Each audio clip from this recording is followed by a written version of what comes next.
Hello everyone. I'd like to share with you all my process for recreating this frame from the trailer of the creator. Here's the reference frame I used, and this is what we ended up getting. I was inspired to create this in Blender with some basic modeling skills most anybody could utilize really. Whether you're just starting out or have been doing 3D for many years, I think you'll learn a thing or two about how artists in the industry go about building something like this, especially in regards to the design process.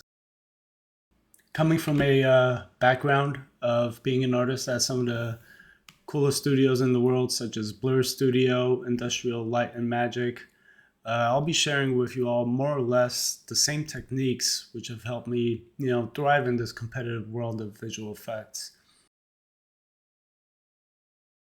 I'll be sharing the entire process in a sped up manner, as I explain the techniques and the decision making that go into recreating something like this. So basically, we'll start with the foundation as we create a camera match, import that into Blender, rough in our first pass of modeling the environment.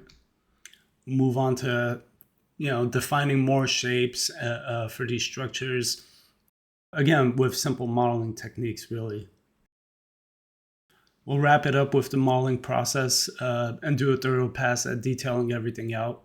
You'll see that fundamentally, this method of thinking in terms of large, medium, small features, refining that for environments is basically used on everything you'll be working on, any project really.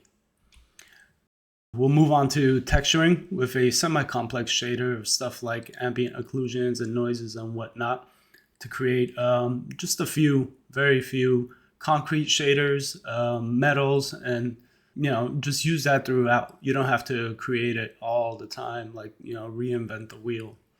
We'll move on to lighting and work with a HDR light as the foundation. And then we'll add some additional lights for, adding flair to your shot, highlighting some features you really want to light. We'll then add some finishing touches such as atmospherics for fog, depth of field, and basically preparing our render to be used in a compositing workflow. We'll finally top everything off with compositing techniques such as color corrections, masking, lens effects, chromatic aberrations, vignettes, glows, and so on. So let's dive right in. So we'll need to begin by doing a camera match. There's a free software out there called F-Spy you guys can use, but I personally have 3D Studio Max at home, so I'll just use this real quick. I began by dragging and dropping the reference image into the background. In the utilities panel, I go to perspective match, and you have these three gizmos, X, Y, Z. They're colored.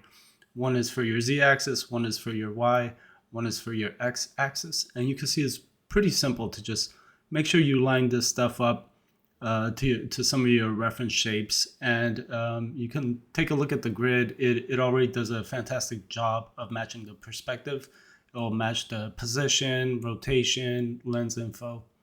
So I export that out with an ABC, Alembic format, and bring that back into Blender to use as my foundation for modeling. I'm just quickly setting the background image in, and I'll be sure to set the opacity to 1.0 so it's not semi-transparent in the viewport. Right there.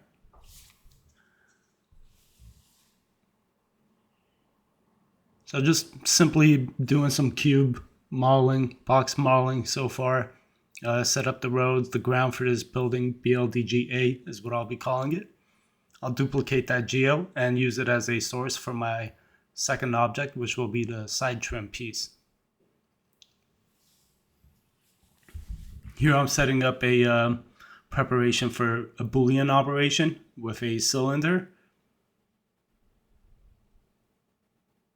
Just modifying that, cutting that out. I go back and take the other end of this piece, extend it out,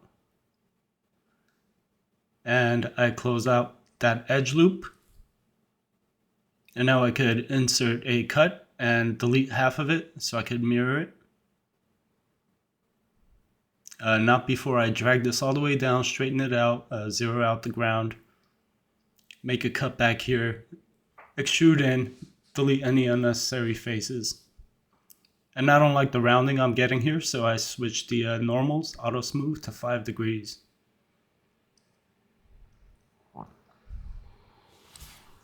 And this is where I actually do the mirror based on the y-axis. And, I'll take that cut, widen it, select the faces I need, and extrude down so I could add that box. Here again, simple techniques, just a few cuts, extrudes, and I'm already building out this platform on the side. Again, this front face is super easy to match because it's right there in the reference. I'm not trying to be perfect about it. So I'm kind of adding the loops in places I want it to be and taking those faces, extruding in so we could recess that area to make it appear like it's an interior, an entrance to something. And these beams, they're just simple boxes with insets, extrudes. I'm repurposing some of that platform stuff from the side. And then we move on to the second building. I began by doing large blocky shapes. This building here, it's in the reference, it's really in the fog, so it's difficult to tell what shapes are needed to replicate it. So I'm just doing my best to take partly my imagination and partly what I can visually decipher from the image and replicate something out of that. So you can see they're just large blocky features at the moment that I'm trying to create where I stagger elements. I try to add variation and offsets as much as I can for stuff like this. It just helps break very boring boxy shapes.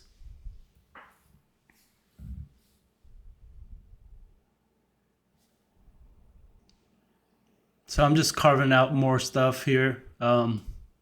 Simple shapes, like I said, so far. And that's good enough for the base. So you can see I took that over, copied it to the back for the other building. Now we're back to duplicating this initial building, throwing it off to screen left, just repurposing it. And if we need to make modifications, we will. Then I move on to this ground path. And I've decided to do this by drawing curves, which I'll then loft. Or we could use the internal feature right here for geometry mode. You can set the profile to something like a box, round it out. I'm using smoothing for the curves, so I could round off some of those sharp corners. And that's it. That's our first pass of modeling.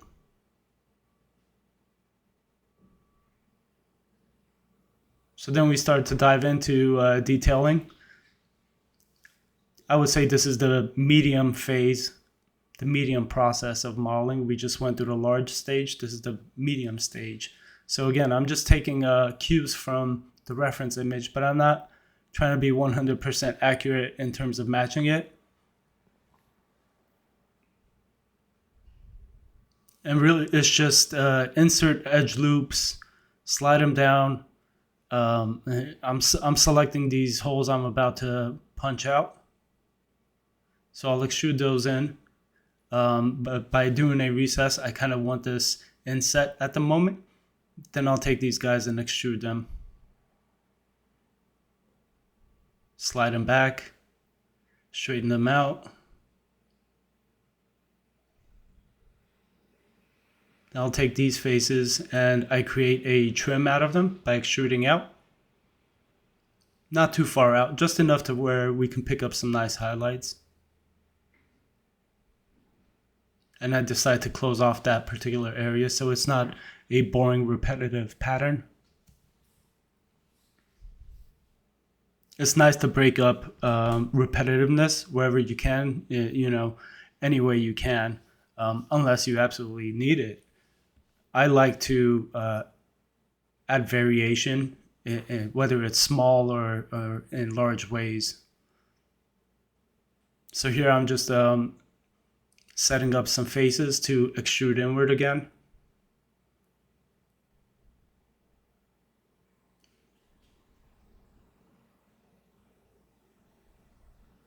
And I want to widen that out. I kind of initially had made it a little too thin and narrow.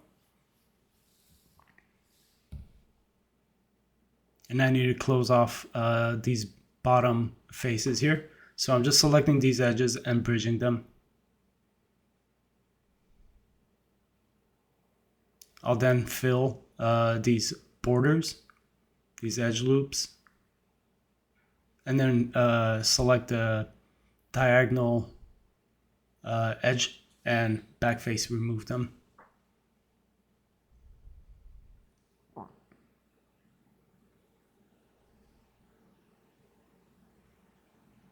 I'm beginning to loop a selection for some grooves or scores, cuts I'd like to add. So I take those loops, chamfer them, not too wide, not too thin, and I'll extrude those in. Again, nothing too drastic, just enough to pick up good highlights. You can see it's relatively flat on the actual footage we're referencing.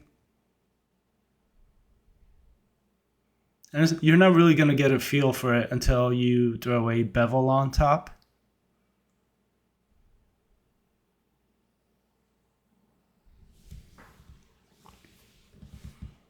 So here we're adding a bevel, just a fine amount. And I'm adding a couple of segments to make sure it's going to stay sharp and crisp. Gives you nice highlight roll-offs as opposed to just like two segments. Then I start working on the cuts, the scores. Here I'm actually making some cuts for what I believe is our two entrance doors, perhaps. It's tough to tell from the actual reference, but that's how I perceive it. So I'm just going to go ahead and do that.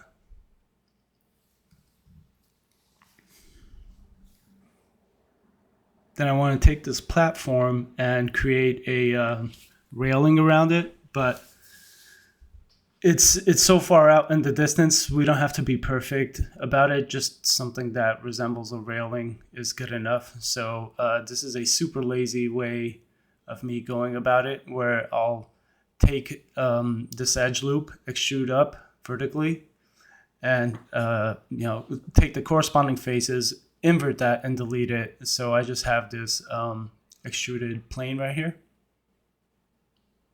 And I'll go in and start adding a lot of cuts. Not manually. Here you can see I'm using the number of cuts option, but I'm trying to make them equidistant from one another. And these will be the vertical parts of the actual railing. Because what I intend on doing is to throw a lattice or a wireframe modifier. So it's going to take all of the edges and add a cylinder to it, like so. And like I said, from that distance, that's plenty just to pick up some metallic highlights, as well as add some visual noise and complexity. Here I'm working on the grooves again. This time a little wider, beefier, bulkier, but again, still not too deep. And then here I'd like to, I'm working on adding some cylinders to boolean out. You can see in the reference image, there's like two of them on that angled portion, but I decided to take some inspiration from it and add a few more, and in varying sizes and places.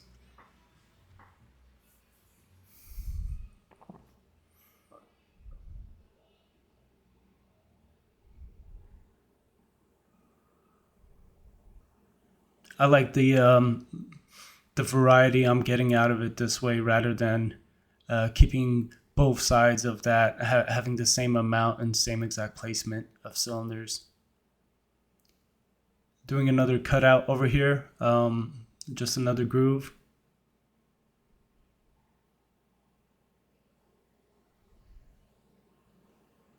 And that's feeling pretty good. We have a lot of medium scale detail at this point.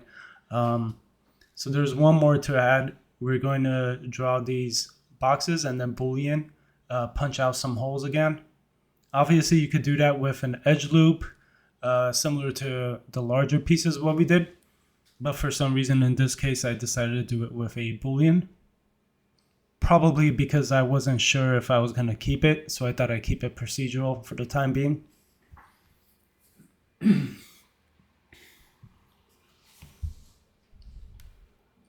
again, you can see that those boxes I added, they're not repetitive, or they don't have too much continuity, which is intentional. I like that. I'm also adding some grooves, make it seem like it's poured concrete here on the ground area. So I take the faces and I quickly inset, give it thin enough border, and I'll invert that and then extrude.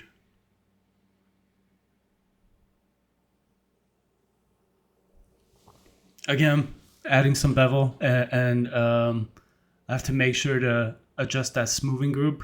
So I go to data normals and I'll set that to, I believe 5 degrees here. Yeah, auto smooth 5 degrees. And that's looking pretty complete for, I would say, about 70% there, for that one building. So I take that and just reuse it over here on this other side. Same techniques, select an edge loop, chamfer, select the faces, extrude in. You've got yourself a groove.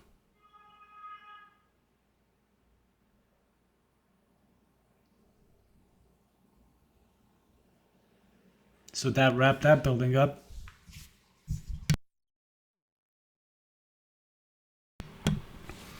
So this building, it takes a lot more imagination and creativity to accomplish this, which is why we'll be spending a lot more time on this.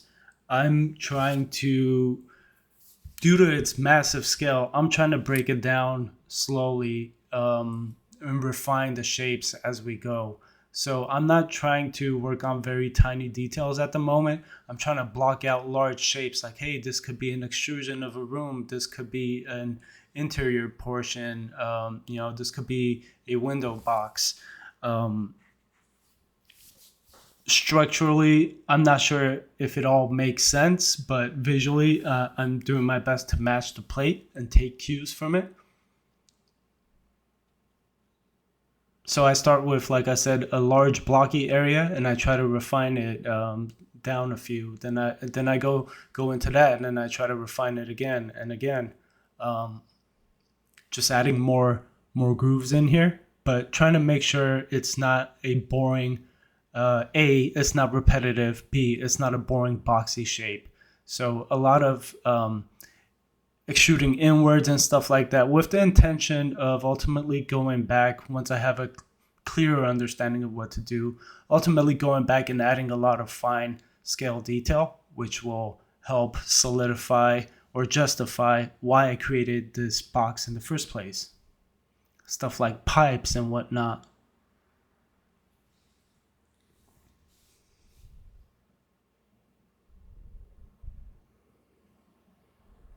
So I just broke that down into 4 segments, which I decide to create something like one of those ventilation structures in this area. And as I'm going through this, second blocking stage of this massive building, I'm also trying to keep in mind of little features in the future I'll have to add. So I'm trying to accommodate and leave an area of, how should I say this? I'm trying to leave room for more opportunity down the line, even though I don't really know just yet what I'm going to be doing. So I'm trying to play it safe, is what I'm saying. But yeah, here you can see I'm adding a lot of segments and just selecting every other one, offsetting to the side, and I'm going to select these faces and delete them, extrude them out, give them thickness,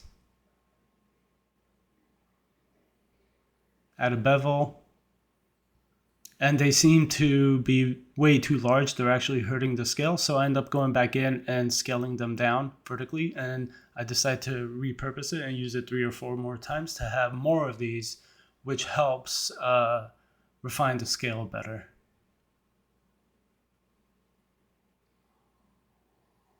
I'll just reposition this.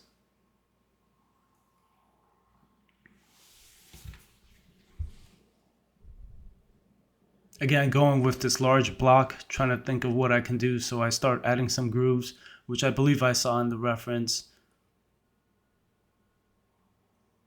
Same edge loops, chamfer, keep your selected faces, and extrude along normals inward. Not too deep, not too shallow.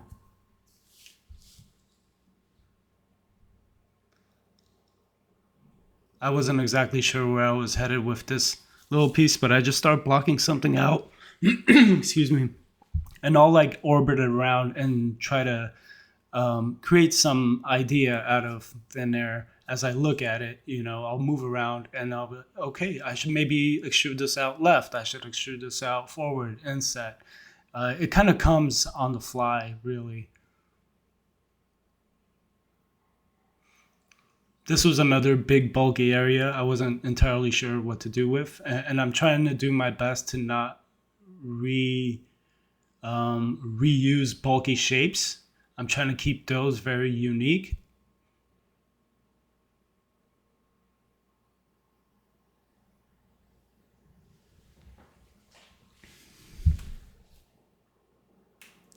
So I go down to this area, which I feel like could be, windows into the building, which is actually a great thing because it's one of those recognizable features. You can see the lights in there. You immediately assume that it's an interior space, so it helps with scale.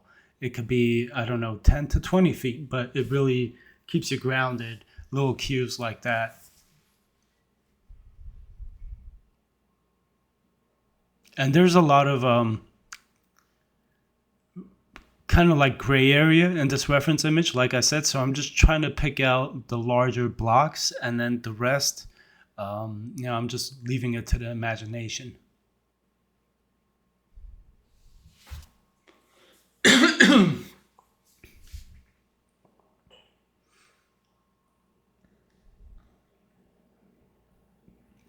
I decided to take these faces and extrude them one more time in.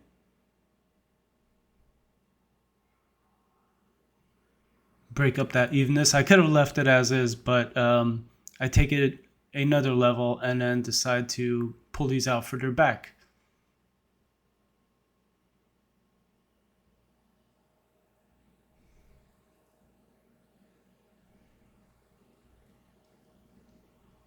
It was overhanging a bit too much for the composition, so I pull it back up so that when we're at the camera, we could see sort of like a line in the sky.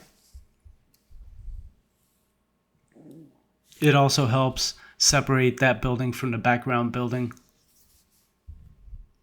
And I'm taking this side piece, duplicating, rotating it, and I'm going to repurpose it in the front left area over there. And there's just no way you could know, hey, that's exactly like that other piece, because I'm going to break it up some more. So at the moment, I'm just taking some vents, adding some visual noise. I'm trying my best not to get too excited and go into, small scale details.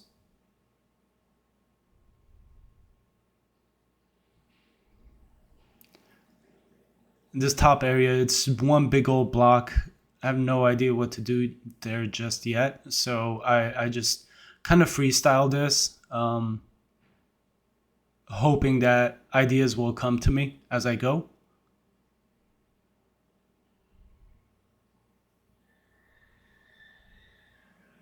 But it's just more of the same. Select faces, inset, extrude in, slice again, rinse and repeat. Refine, refine, refine.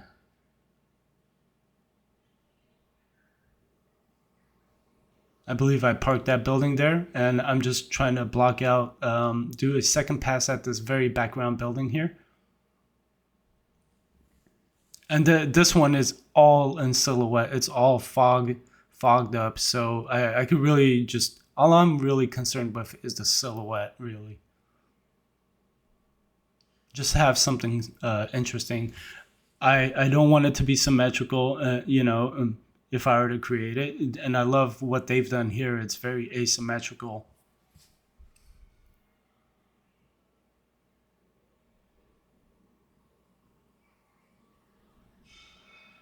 Yeah, and that's blocking that out. Just tiny little one or two more pieces, little overhang there.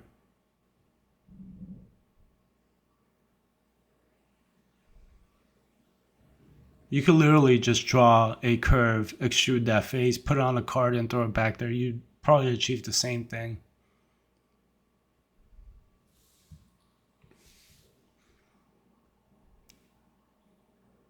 Trying to break up that very straight line at the top just a teeny tiny bit. And um, I'm pulling those faces down so I could maintain that gap between the two buildings.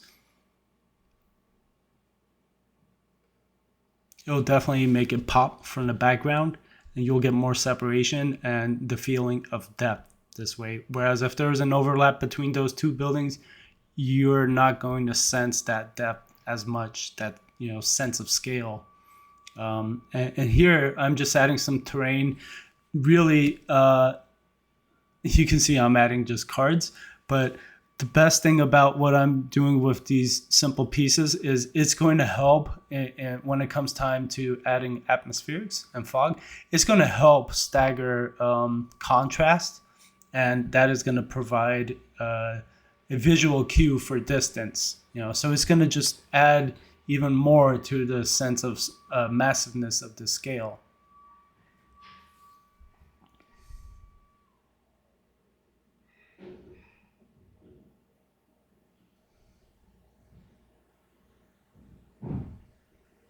So I'll just take those over, copy it over. There's no way you're going to be able to tell what's what, at that distance. We're just trying to slice up and not have a very broad open area, like a big gap. I'm trying to add more geo in between there so we have this nice depth of fog. Now I'm adding this tower right here, this lattice structure. It's so far out, it literally can be crap and it'll still look good. And that's literally what I'm doing now, is making a piece of crap and it's gonna look good.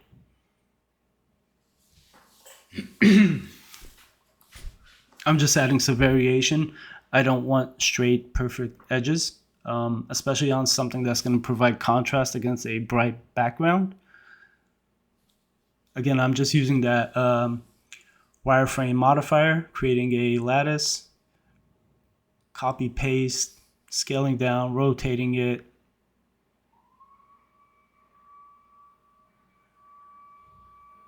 And I believe that's that for that. Then I move on to blocking out the port. I like these overlapping shapes. Again, it's all about how it's going to feel in that foggy background. It's going to be those blocky shapes that's really going to pop.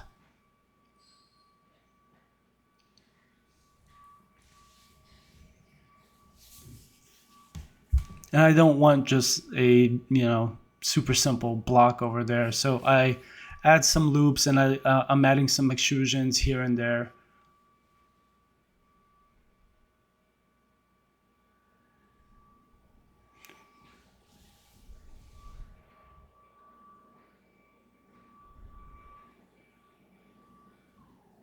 Just trying to break up the perfect straight lines.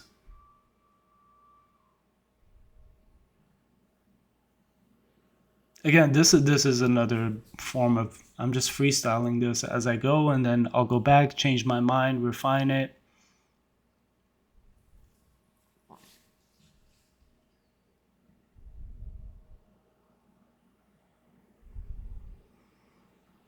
So for these, I don't know, we'll call it cranes, AT-ATs. I'm just doing it off from the side, taking a flat plane,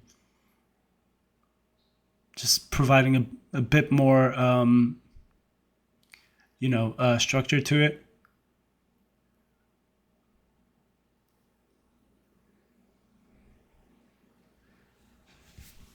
And this is very like fifth grade level modeling I'm doing here. But you'll see what it turns into.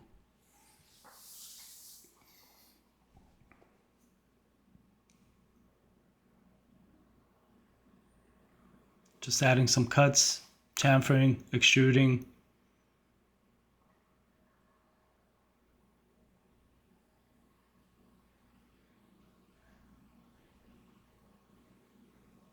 Then I give it some thickness, duplicate it over, and began kind of adding some in-between pieces to give it depth.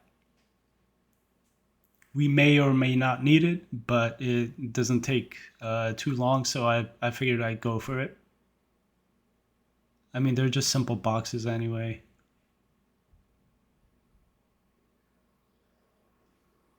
So I'm cloning, arraying this, and I'll go in and start varying it up. Their positions, a little bit here, a little bit there, offset some rotation.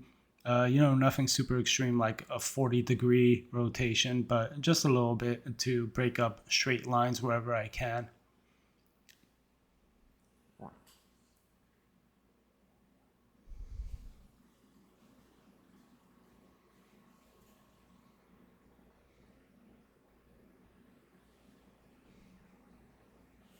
I had some in the distance back there because A, it is in the reference, B, it kind of helps, again, add another level of depth. Here I wasn't sure what was going on in the reference, but I got the impression there's some sort of, not a railing, but some sort of lattice structure over there. So I decided to take a box, array it, and then close it off.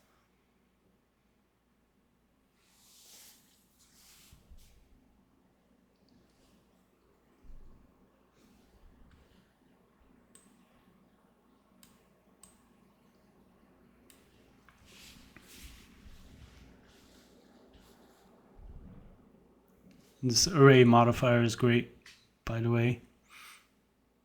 I love keeping things as procedural as I can when I'm doing environment modelings because I do change my mind often. And that's just me. Imagine when your lead or your supervisor, how often they're going to be changing their minds, which is why I don't like to model with detail as I go, because you will come across many, many, many situations where you'll present something that you think is great and everybody's gonna love it, and maybe they would, but for all intents and purposes of what how production goes, they're gonna have a revision, chances are, and requests and feedback, and then you're gonna lose a lot of hard work that you've wasted. So you're better off going in stages such as this, where you're blocking out larger shapes and then bringing in some medium detail, keeping it light, keeping it loose, keeping it procedural, so you could easily modify things as you go. And that's really one of the powers of the geometry nodes in Blender, which I'm super stoked to get into, or the Houdini workflow, really. Even in 3D Studio Max, we're a bit more limited with stuff like that, but tools like i2 Software's Rail Clone, it helps keep things procedural, which it's great. It's a new era of modeling, and I love it. So here I've blocked out a lot of the main shapes as I've been chatting.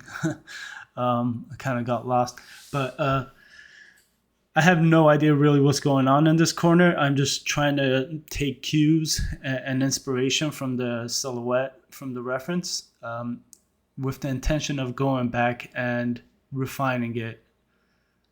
But at the moment here, I just took a rectangle curve, filleted the edges, the corners, kept it modular. You can see here I can adjust the width and length non-destructively.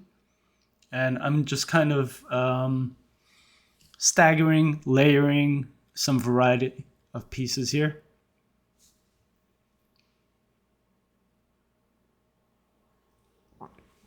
And I'm a bit more confident in that case because I know this building is going to be pretty foggy. I'm not terribly concerned with it making sense, you know. I'm more concerned with the how much it's going to help the scale of this and what I can get away with. Because as you can see, I'm doing a whole lot of cheating and I won't say poor modeling, but not best practices. Because I know I can get away with it. I know what the end result is supposed to be. I know that our camera's not going to move, so I'm more concerned with producing something with that mindset rather than, going all out and crazy with details. If I know we're not going to see it, what's the point? Unless if it's a modeling exercise, sure. So I end up with one of those boxy areas where I had no idea what I was going to do with it. I decided to take those same elements and just kind of kit bash them together and rotate them and throw them into that area. And here I'm pulling up a lot of reference, trying to get more inspiration for scale. Personally, I love railings, even though I hate modeling them, even though they're easy. But I love what railings do for environments because immediately it's about 1 meter tall. It helps keep you grounded. I love windows, features like that. So I'm just trying to take cues from large mega structures such as dams, which are built out of concrete, similar to what I think this is, built out of concrete. In this particular area, I decided to add some pillars. I was kind of winging this, and then I wasn't happy with it. I mean, it's super basic, but at the same time, in the end, I didn't even think about it. It just did. When I looked at the entire picture, it's like you're nobody. Nobody cares about you, and I shouldn't have wasted my time with you, But I did it anyway. Sometimes you'll focus on a lot of features and go crazy with it, only to maybe look at it with a fresh eye and realize, why did I even bother? Like, this is meaningless to the actual big picture. But in this case, I won't lie, at least it added some sort of contrast, some visual noise in that area, which I had absolutely no idea what I was going to do with. And you'll see later on, we'll revisit this area and keep adding more details.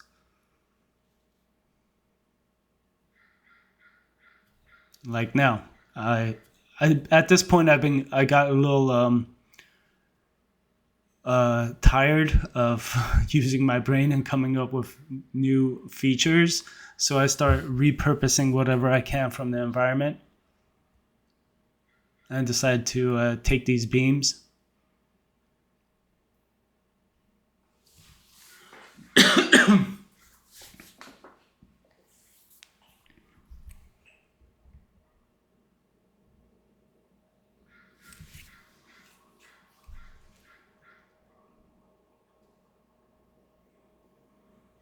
I'm just going to reuse it, close off, kind of keep it encapsulated in that area.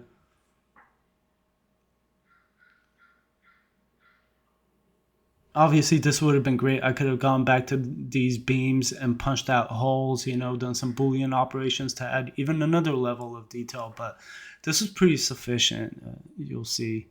I believe I take it to the top. One more, copy, paste it, offset it to kind of cover off that area. And check this out. After I regret that, slanted wall, I fixed that. And there you go. What I did there is what I love to do all the time, which is to break lines as much as possible. I saw a YouTube video the other day. Some guy called it breaking the box, and I think that's great. I've been doing it forever. I just never put a name to it, but breaking the box is a great kind of mentality when it comes to large structures like this. Again, I decide to get pretty lazy and steal the railings and try to create some sort of catwalk type of thing over here. It doesn't have to be perfect. I'm just getting more visual noise. I'm refining the scale here, starting to bring in smaller elements. And you can see all throughout this video, I won't be using stuff like bolts or rivets. It's just unnecessary and overkill in this case. But if we were to have a shot close up to this building, absolutely, those are the type of things that are going to help.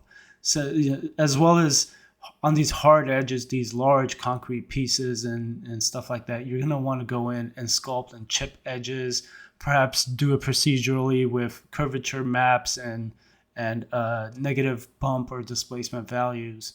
All of that is going to help with scale and visual, detail,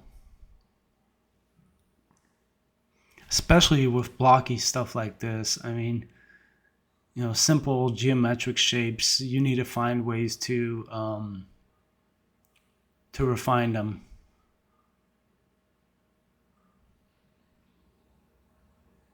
So I just took this piece from the screen left bottom building, threw it up here. And what used to be a big blocky empty area over there is now getting refined and more refined.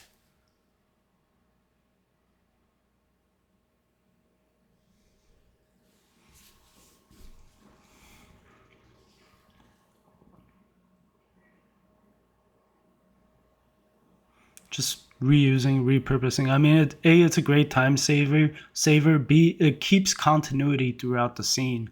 Imagine if you had, 4 buildings from a distance that all look the same, but individually they all had different looking elements. Like the beams all look totally different in this one. The windows all look totally different there.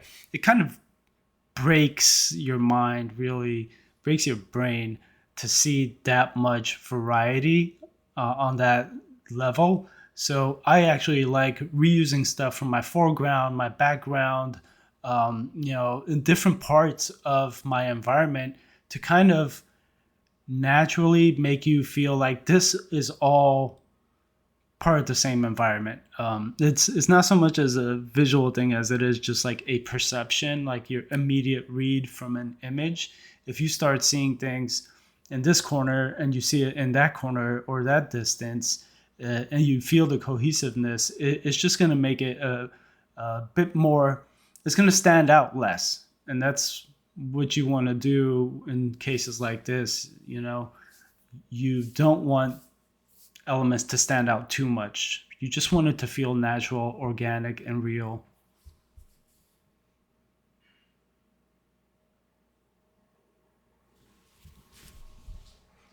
I think that was the one time I did something symmetrical in this environment, but you can hardly see it on the left side, so that's okay. And that big top area, I had no idea what to do with. I decided to take our hero building and just repurpose it up here. It's a super quick way of getting fine scale detail. Not to mention, we won't be seeing much of it in the first place. It's going to be cropped off at the top. But you can see as I began to duplicate it, I don't butt them up one after another. I try to add variation, provide some gaps here and there.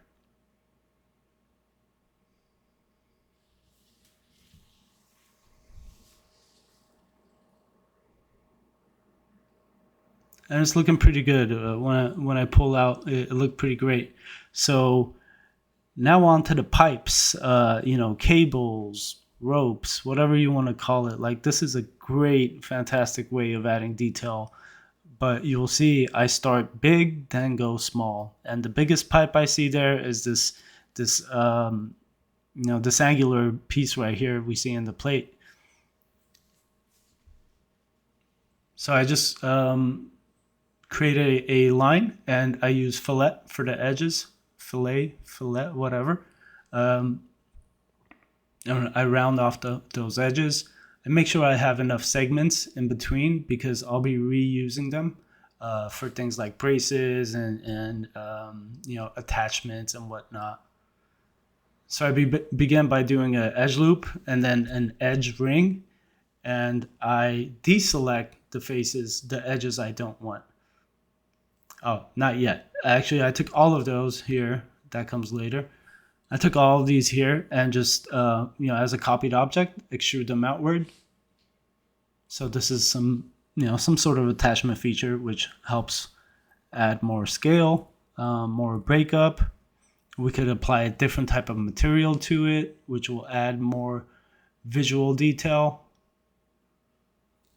Just things to think about in the future. As you're modeling, you can also use very simple shapes, but with the intent of using a complicated or a different shader or a material or a texture to make it pop. Right, so here I'm working on the connection parts, the support beams, I guess you would call it. I don't know, but it's a little tedious the way I've done it here, but it works. So I just take those faces and extrude up. There you go. So now we have this thing attached, and something that can hold that heavy weight. I mean, you see the thickness of that pipe; it's massive in comparison to the ship over there. And I don't want a basic box, so I go in and select just the front faces of those pieces, and I believe I end up insetting the face and then extruding inward, just to add a little bit of something because I know I'm going to throw a bevel modifier on there, and it's going to look that much sweeter. By the way, literally everything will be getting a bevel modifier. Absolutely everything.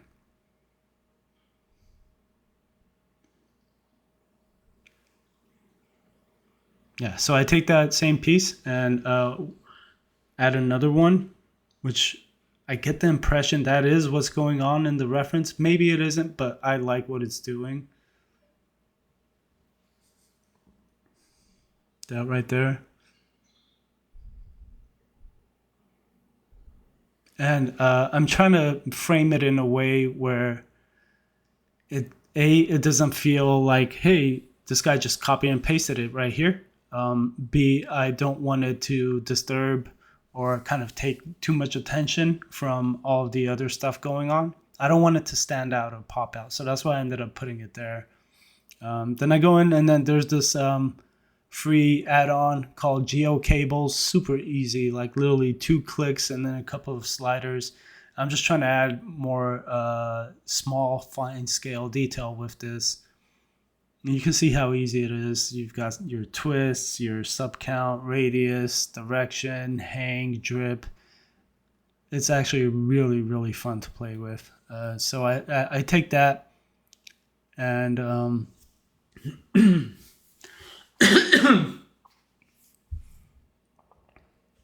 and I copy it and reuse it and make it a bit more droopy.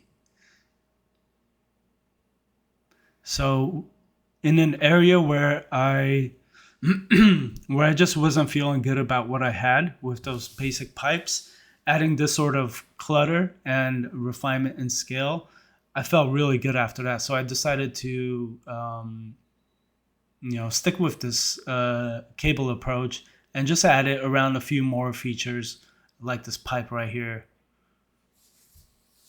It's so like fast and easy, and it's great for material variety, picking up highlights and stuff like that.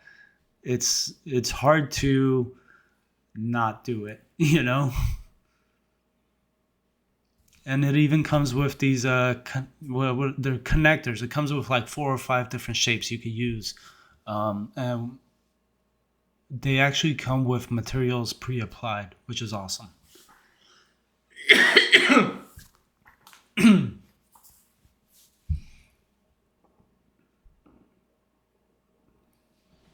And I'm doing my best to, again, try and not make things, equidistant from one another.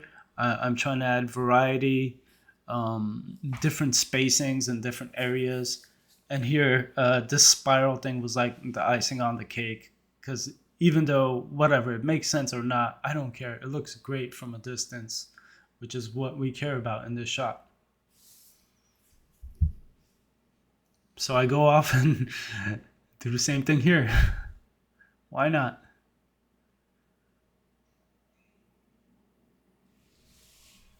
I mean, it's so easy and procedural. Like, you could go back after the fact if you change your mind, pick those points. Um, you know, I remember back in the day we actually used to hand, do all this stuff by hand. It was a nightmare. Now they make it so fun.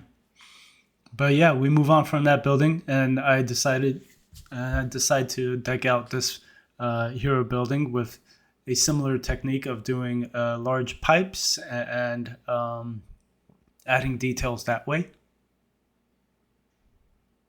Because this whole building is mostly concrete, so we got to find ways to add specularity, variety in the materials, and these pipes are a great way to do that. I'm just doing a line, and I'm going to use the tool's internal feature of, you know, um, I don't know, meshifying it, whatever, giving it roundness, and then thickness. And there you go. And then I love using that fillet feature for the corners. Not bevels, not chamfers, but fillet. It just gives you that nice roundness.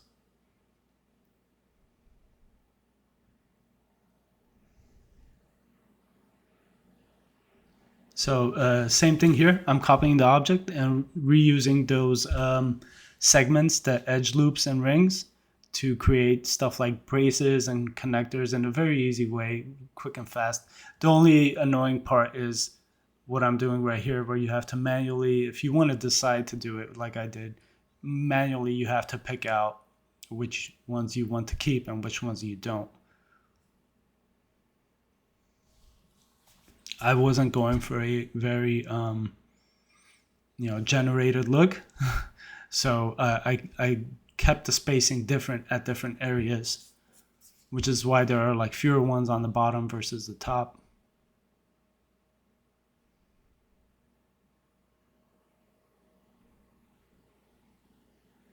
I'm just thinking of ways to add more detail, but with minimum amount of work. I think at this point I was just really eager to move on to texturing and shading and lighting. The entire modeling process, due to my lack of Blender knowledge, because I just got into it recently, took about 6 hours. I think realistically this could be done in like 2.5 hours, 3 hours. But here I'm going down to like this ground level area, which is, I do with every single environment I work on. I like to go down to a ground level where I think I will be standing and get an idea of scale and whatnot. It really helps me stay grounded, no pun intended. But yeah, moving on. So more pipes here. Same features: draw a curve, select lines, smooth the corners, give it thickness, variety in scale, variety in placement.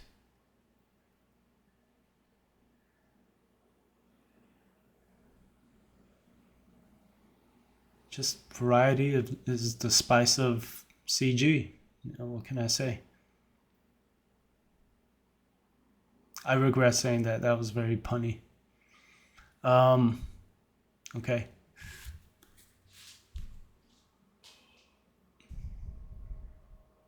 Just kind of offsetting some of this stuff so they don't look, copy paste move down. That's it. It's also helping add more depth via, in the end with shadows and stuff like that. You're gonna get the sense of depth as opposed to them all being on the same line.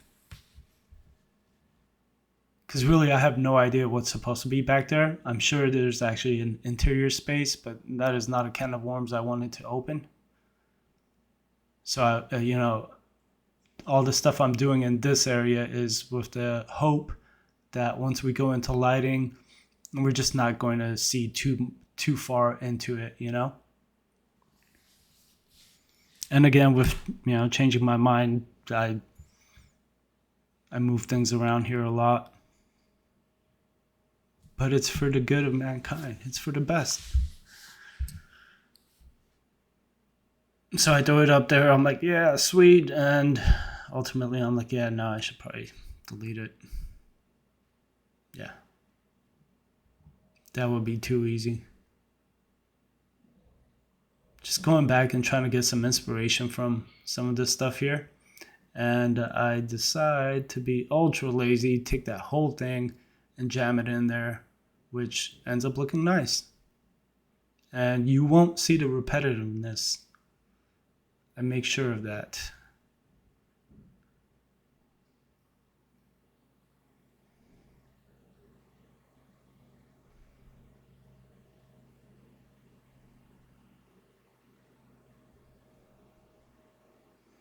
Yeah, just refining, freestyling it as I go. But I love that the cables, those spirally cables, they go down into that bottom area. It just mentally it connects the two, as opposed to if I had the top part one way and the bottom another way, it would have looked a bit too different.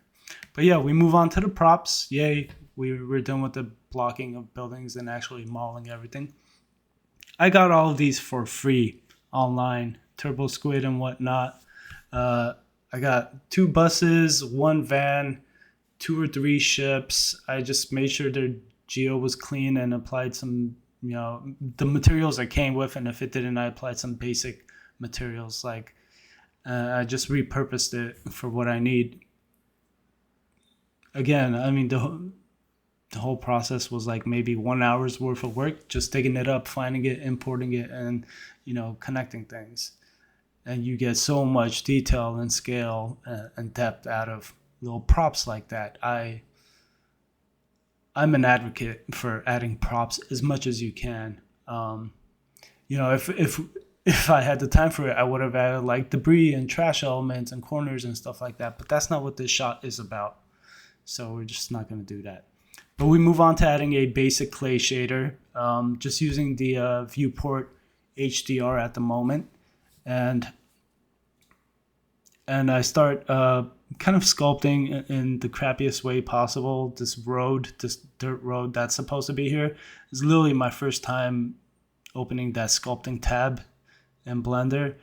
I will say it was not very successful, but also it was not absolutely hideous in the end. In ZBrush, I love using the clay buildup and similar tools. So I kind of try to replicate that workflow here.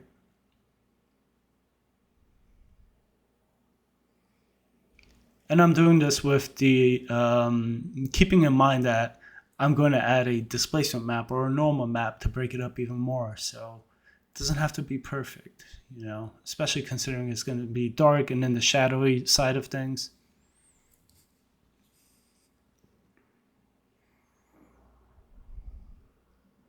I definitely like to look at things from up close and then at a distance. So you'll see me constantly toggling from the camera view back to my perspective view. Then we move on to preparing the geo for scattering the vegetation, the trees, the foliage. And I'm just doing that by drawing these curves. I'll just fast forward here. Simple curves that I'll then extrude into a plane. And I'll use that for the distribution right here. This was a free tool called what is this? Biome Reader or something like that. So it was a bit limited for what I like. I'm used to working with Forest Pack in 3D Max, which is incredible, but I'm sure the paid version of this tool will be great too. But I just took what I had for free and kind of repurposed it, did the best I could. And the settings are nothing crazy. It's like, hey, randomize this, randomize the scale, give me this much density, and that's about it. So we move on to textures. First up is the concrete texture, which I just bring in a really high resolution texture I've got in my library of some concrete. Pretty clean, minimal grunge and stuff like that, but it provides a lot of medium scale and fine scale detail just right off the bat.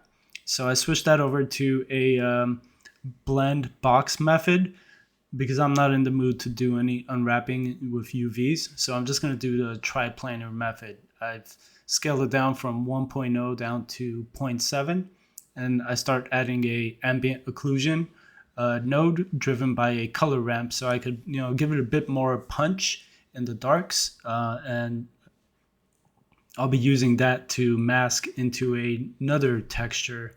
Right now I'm just kind of testing out where I'm getting those dark areas. So this curves node right here, I'm actually using it to kind of apply an S-curve, more contrast into the actual diffuse texture, get some color out of it, a little bit of details here and there. At the moment, there is no roughness map, so it's one big broad speck, but we're going to be breaking that up for sure. So this is my second layer, which is going to be the ambient occlusion layer, the black level layer.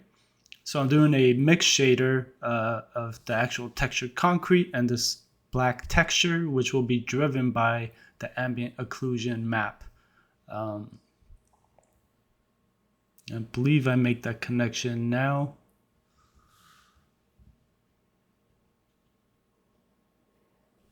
Yeah. And I realize I need to have that inverted. Many ways to go about this, but I like this approach of doing it on a shader level, even though it takes a little longer to render. It's easier for me to control multiple things. So I just want to bring down, the spec to see what the textures are actually doing in conjunction with the dirt shader, the ambient occlusion, and it's looking really good.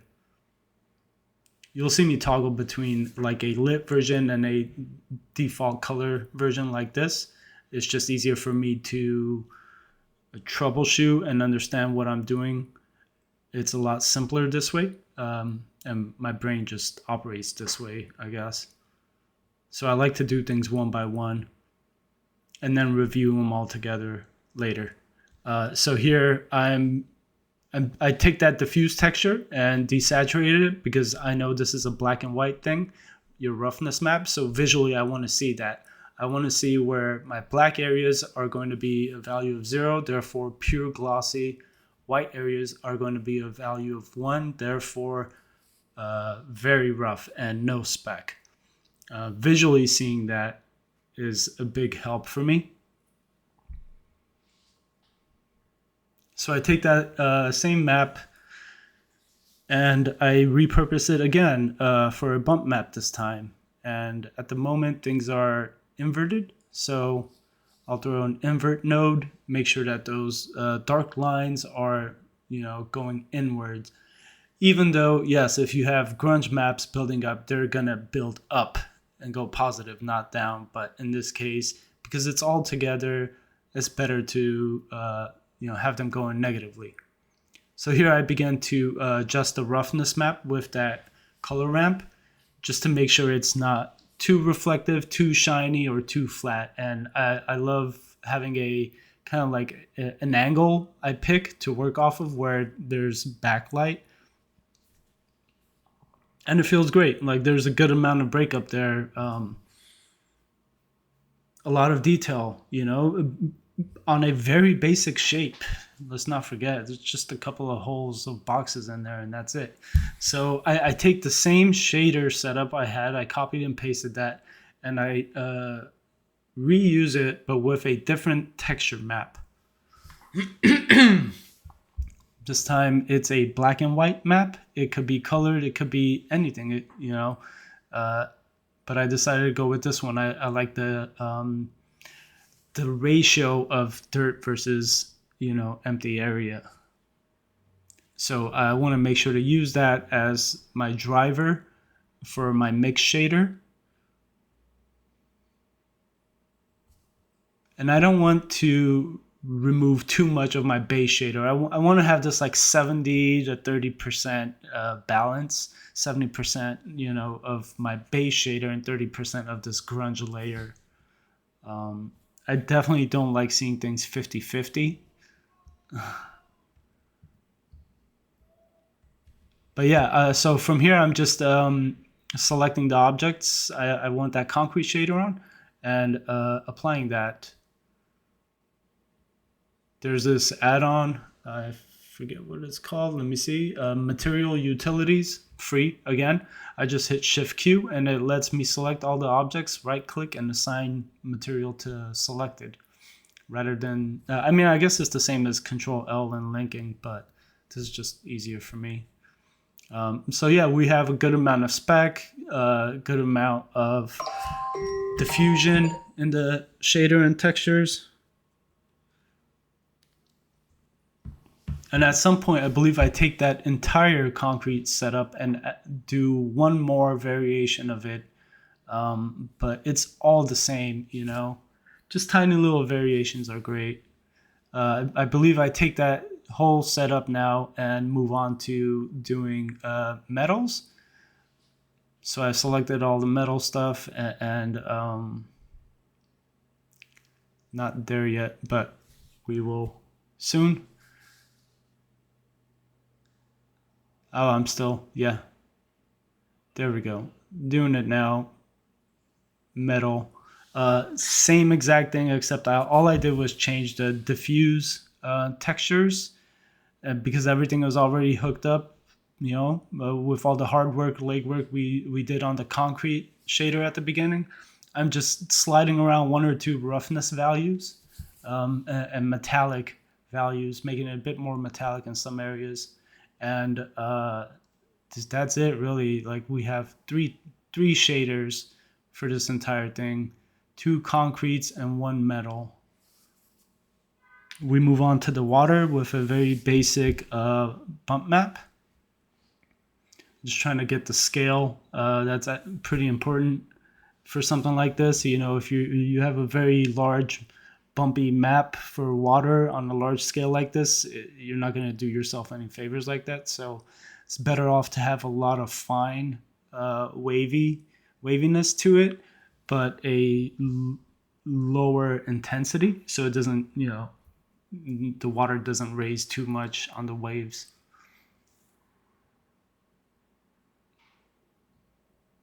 And it's basic. It's just like a black color on your diffuse, fully specular, and transparency to see through it. I think I do a ground at the bottom, black material, so we pick up some black areas on the camera facing parts of the waves.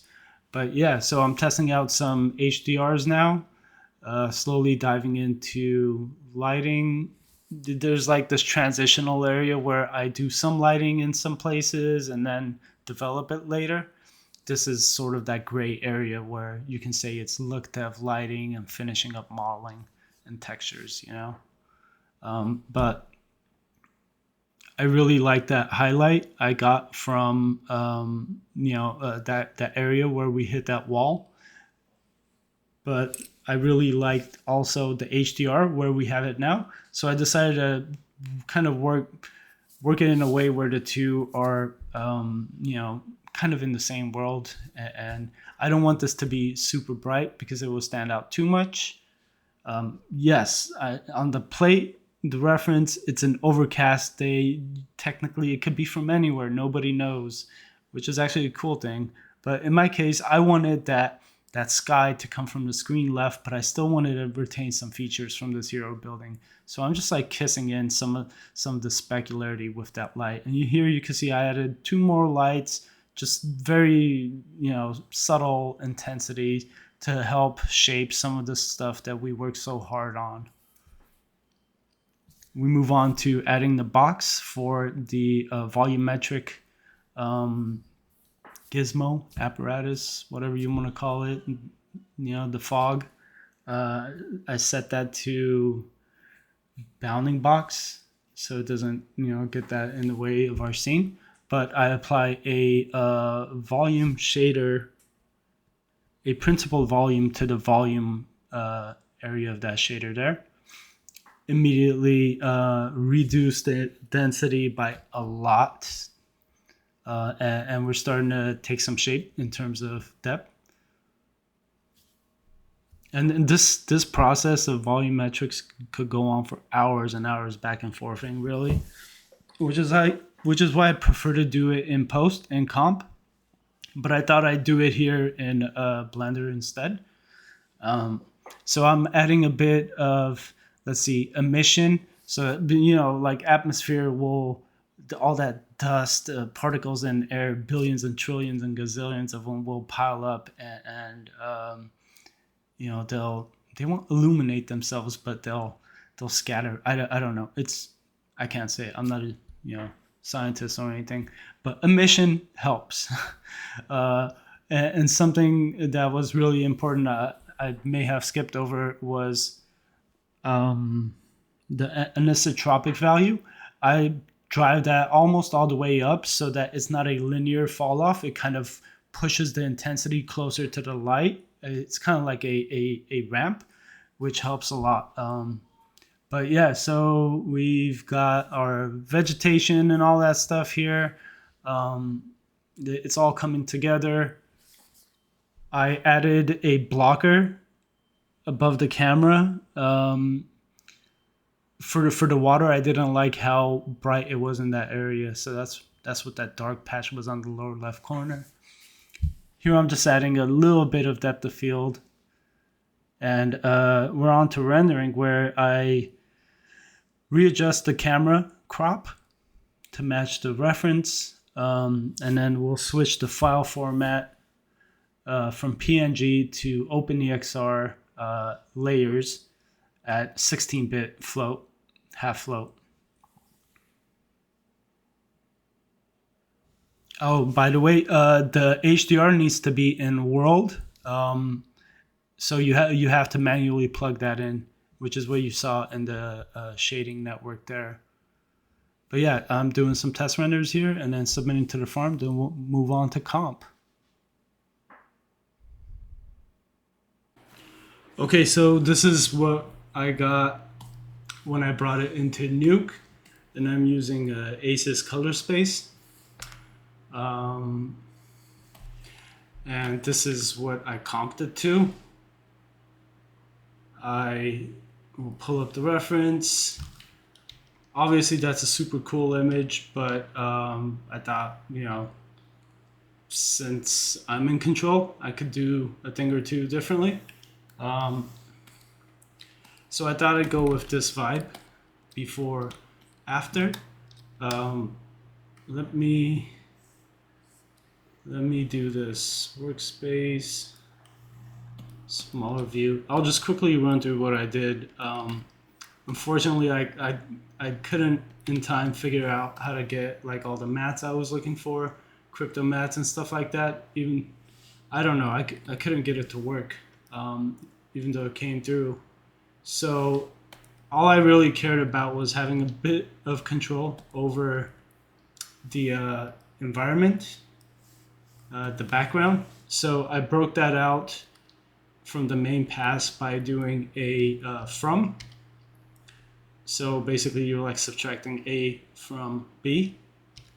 And that allowed me to make color corrections, starting with desaturating the greens via the hue correct under green suppression. I brought that down, as well as the green over here just a little bit. So that helped take care of some of that vegetation stuff. I went through and did some desaturation overall on top of that. Kind of color corrected my midtones. I also was not happy with how white the water was coming out, so I did a roto and a soft blur, and I kind of brought down the highlights in that area right here, so you can see it before after. A little bit of color correction, and then a bit more in this area right here. There's just too much juxtaposition with the colors. And then like I said, I couldn't get the crypto to work, so I just did a manual roto here. Not best practice, but I just wanted to flatten out. These highlights were a bit too strong, and it's a bit too grungy in here for my taste. So I thought I'd flatten that out a bit by gammaing up and gaining down. So back to this right here, I punched up this area and just kind of color corrected it. Overall went more neutral with it. So if I were to enable this, you would see the subtle-ish change I made to the background. Threw on a exponential glow. Also, I created a vignette mask, so I could just darken those corners by gammaing down a bit. Nothing too crazy. I threw on a chromatic aberration to offset some of those pixels. It's a bit intense, but I think it works in this case. And how could we not throw a simple flare on top before after? Obviously we could go a lot more extreme and do cool stuff, but this is free, this gizmo I got, so I just used whatever I could. So we went once again from this to this, from this to this. I think you could go a million ways about it, but I'm pretty happy with where I landed here. And unfortunately, because I am using Nuke non-commercial, I can't really output this past 1920 by 1080. So I think I'm just gonna like screen grab it and use it as my output. I'll crop it, and we could say that's our final image. So as an outro, I'd like to say thank you to anyone who ever stuck around to see the finished tutorial. This is my first official legitimate tutorial attempt. I hope to get better at this, so I would really, really appreciate any feedback you guys might have in regards to speed and excess or not enough detail. Stuff like that is going to help me out a lot, because I plan on putting out a lot of useful content, with environments and modeling and lighting in particular, which is mostly my forte. So let me know what you guys think. Let me know what you'd like to see, and hopefully we can keep this going. Thank you very much. Bye.